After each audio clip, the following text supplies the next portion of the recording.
Aujourd'hui, on va parler de Microsoft, cette fusée inarrêtable qui a pris en 10 ans presque 800% et savoir si on est en haut d'une euphorie, d'une bulle et que ça ne peut que se cracher ou si on est en face d'une superbe valeur qui peut encore nous étonner.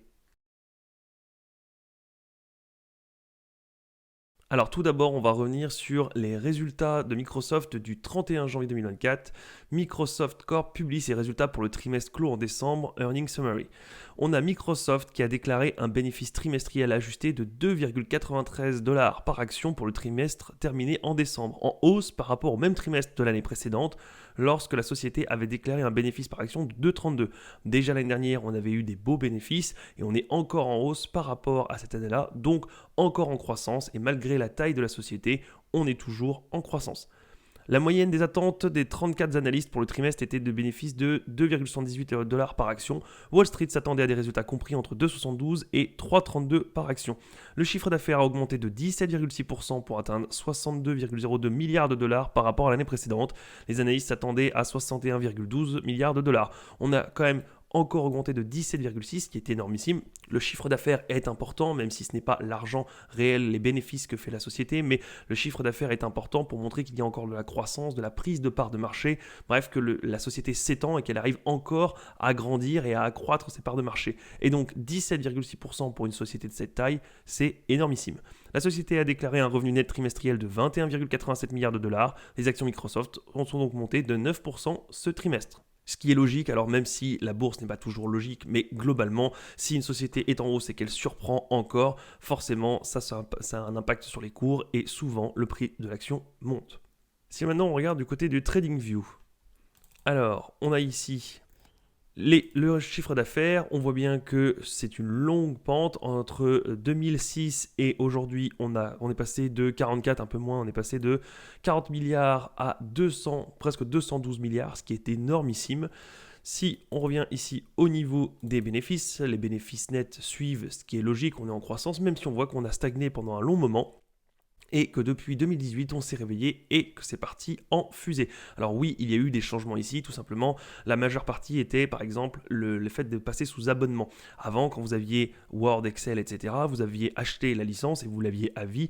Et Microsoft est passé à une forme d'abonnement, ce qui, sur le coup, est bien plus rentable pour l'utilisateur sur l'instant présent, puisqu'au lieu de payer un logiciel 200, 300, 400 euros, il paye 20 euros par mois, ce qui fait que s'il l'utilise que 3 ou 4 mois, c'est bien mieux. Cependant, si, comme une société ou un utilisateur qui l'utilise pendant longtemps, parce qu'une fois que vous êtes sur Word ou Excel, il y a peu de chances qu'au bout de 6 mois, vous vous disiez « Oh bah ça y est, je change tout, c'est parti, je pars sur un autre logiciel ». C'est tellement contraignant de tout changer et tout le monde a Word et Excel que pour 20 euros par mois, tant pis, vous faites l'impasse. Et pour les professionnels, c'est la même chose. Il se trouve que sur le long terme, eh bien, les bénéfices sont bien plus conséquents, puisqu'au lieu d'acheter une seule fois une licence à 200 euros, vous renouvelez dans la caisse tous les mois, vous mettez par exemple 20 euros, ce qui fait qu'au bout d'une année, vous avez payé la licence. Alors évidemment, le but est de trouver un compromis entre le prix qui rapporte le plus d'argent à Microsoft, mais qui ne vous fait pas vous penser comme quoi, en seulement 1 an ou 6 mois, vous êtes plus rentable. Le but est de trouver une échéance assez longue, ce qui fait que vous vous dites, oui, mais en achetant aujourd'hui, je serai plus rentable à partir de dans 4 ans. Bon, ça vous paraît acceptable. Si en seulement 6 mois, vous remboursiez le logiciel, ça ne vous paraît plus acceptable. Donc le compromis est là, mais il n'empêche que pour la société sur le long terme, ça change absolument tout. Si on passe au niveau des marges, les marges étaient déjà jolies aux alentours de 20-30%, même si on a eu quelques années à 23-28, un peu en dessous, on descendait. Et depuis, pareil, depuis 2018-2019, on passe à 31, 30, 36, 37 et 34. Alors oui, ici, on a l'effet où tout le monde était confiné, mais bien avant, déjà en 2019, on était déjà à 31%. Et courant en 2020, on était à 30%. Alors oui, en 2020, on va dire que les gens étaient beaucoup à la maison. Il se trouve que le premier tiers de l'année, on n'était pas encore extrêmement contraint, puisque en janvier et février, on continuait à vivre.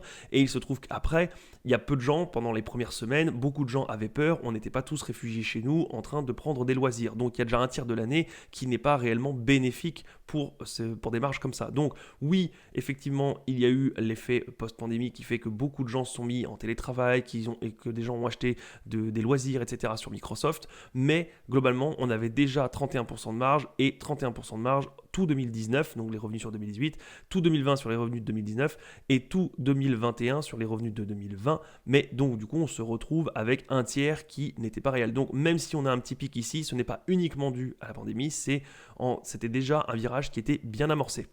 Si on regarde au niveau du nombre d'actions en circulation, c'est une excellente pente puisqu'elle est assez franche et continuelle, on ne redilue pas, donc on est quand même passé de 10,7 milliards à seulement 7 milliards d'actions, c'est une belle décroissance et ça a l'air de continuer, donc ça, très bien, ça permet d'enrichir l'investisseur. Si on passe au screener 2, au niveau du rocher, on a un rocher alors qui est très oscillant, forcément ça dépend de beaucoup de choses, surtout dans le numérique, vous pouvez vite être dépassé ou sortir un nouvel outil, un nouveau logiciel, n'importe quoi qui fait que ça repart, mais globalement on voit qu'on peut atteindre des rochers de 50%, ce qui est énormissime, on est quand même souvent aux alentours de 40-45%, on a quelques mauvaises années, alors mauvaises années c'est très relatif, mais à 27%, 15%, ce qui est déjà très bien, et on repart certaines années à 42, 40, 47%, donc on a un avantage concurrentiel et on voit que la société sait extrêmement bien réinvestir son argent et le faire travailler. Donc très bonne chose, très bon point.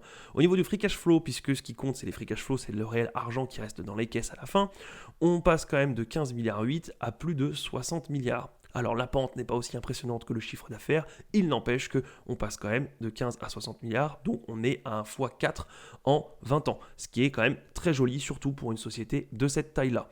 Si on passe maintenant au niveau du price to free cash flow, c'est la même chose que le PER, mais avec le free cash flow, on est sans surprise à un price to free cash flow de 45. Oui, tout simplement parce que ça se paye. Alors même si effectivement, on est un peu haut comparé à l'habitude, on peut se dire qu'on serait sous une forme d'euphorie, mais si on revient un petit peu en arrière, on était quand même à du 30-35 et c'est parfaitement logique.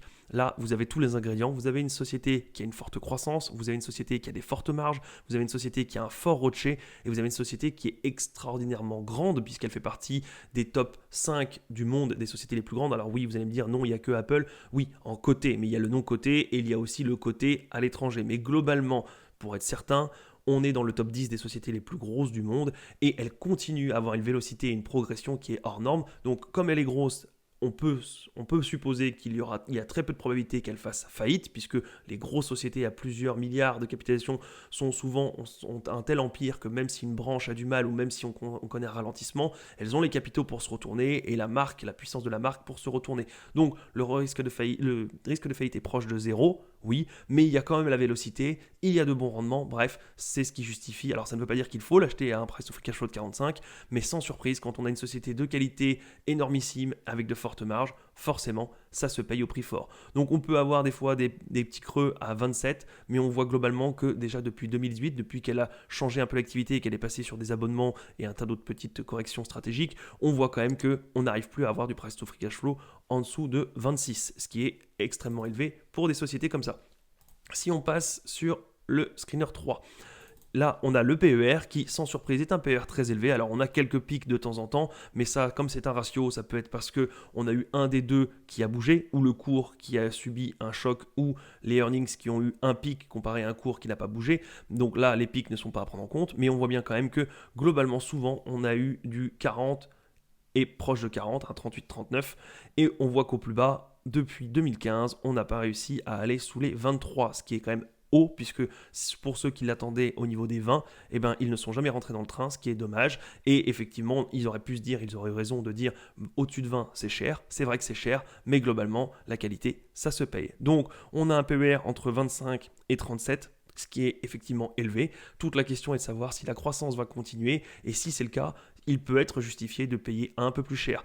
Payer un PER de 30, oui, c'est ce qu'on dit tout le temps, c'est ce qu'on entend tout le temps, c'est ce qu'on lit dans les bouquins. 30, c'est cher, et quand on paye cher, eh bien le problème c'est qu'on ne fait plus de valeur, on fait que de la croissance, et il faudra 30 années pour réussir à récupérer son argent. Oui, mais si la société a une croissance énorme, le PER de 30 n'est pas un problème. À chaque fois j'illustre, c'est pour ça qu'il faut toujours prendre avec des pincettes, et toujours, c'est jamais blanc ou noir, il faut toujours voir en fonction du cas de figure, mais globalement, mettons que vous ayez un PER de 50. Un PER de 50, n'importe qui vous dira, à part une ou deux personnes comme Cathy Wood ou tout ça, qui font de la tech ou de la biotech, qui fait que des fois on a des PER irrationnels, mais globalement, hormis ça, n'importe qui vous dira qu'un PER de 50, c'est trop élevé, point barre. Oui, mais si vous avez une société qui double son chiffre d'affaires, et donc on va dire ses bénéfices à marge constante, qui double ses bénéfices tous les ans, eh bien, aujourd'hui vous avez un PER de 50, L'année prochaine, vous avez plus qu'un PER de 25, puis l'année d'après, un PER de 12,5, puis un PER encore de 6,75.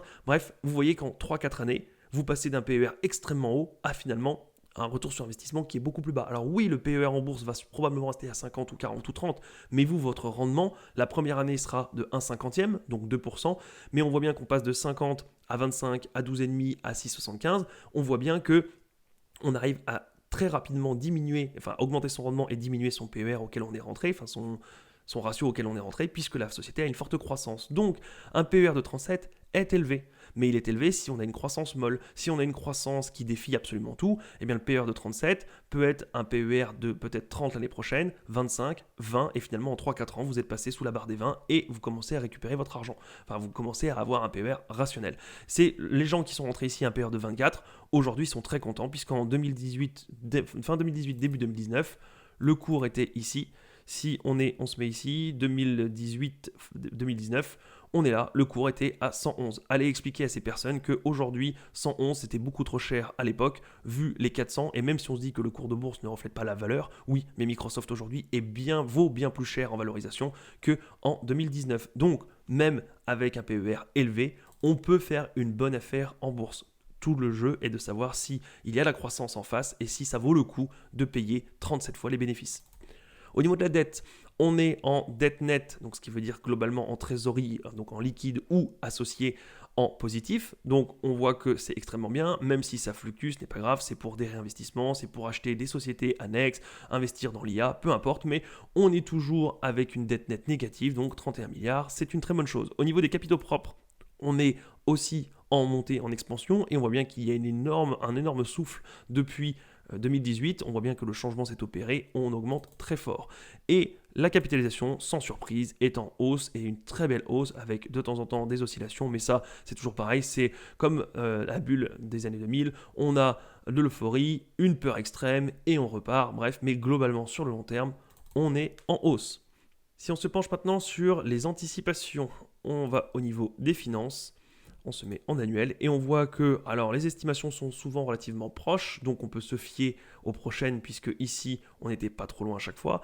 On a du 9,81 pour 2023 et on voit qu'on passe à 11,56, 13,32, 15,70 et 18,69.